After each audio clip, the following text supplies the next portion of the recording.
Major conflicts and tensions. Russia-Ukraine war has intensified, including drone strikes deep into Russian territory, e.g., attacks on bombers and air bases, sparking concerns of a broader escalation.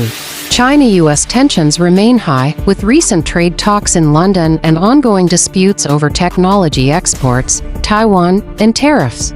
India-Pakistan nearly escalated to nuclear conflict. A ceasefire was reached in May thanks to US back-channel diplomacy. Sub-Saharan Africa is racked by conflict. DRC Rwanda violence plus Kinshasa riots. South Sudan's Nasser clashes displacing 50,000.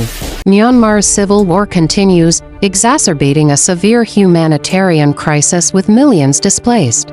Rising instability in Gaza, Middle East, and the Korean Peninsula. North Korea's link with Russia add another layer of concern.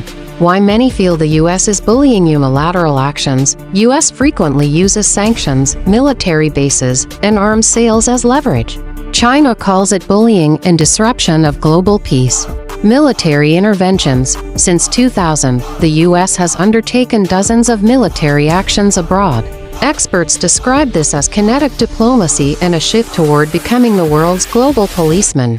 Erosion of post-WWI frameworks. Trump-era policies. Tariffs, travel bans, reduced NATO, Ukrainian support reflect a pivot from a collaborative global strategy toward America first, unsettling allies. Global backlash. Polls show rising global view of the U.S. as a threat to peace, worse than Russia or China. Many in Latin America and Asia view U.S. foreign policy as what could bring more peace. Multilateral diplomacy instead of solitary take-it-or-leave-it demands would ease tensions. Consensus-driven diplomacy through organizations like the UN or OIC, rather than heavy-handed sanctions or force. Balanced global engagement. Constructive roles from the U.S., China, EU, etc., working together to address conflict hotspots and humanitarian crises. In summary, the world is experiencing a volatile mix of geopolitical divides and region-specific conflicts. Many feel the U.S. contributes to this through unilateral actions, military bases, sanctions, diplomatic pressure, and shifting from cooperative frameworks. These approaches heighten global mistrust and are perceived by critics as bullying.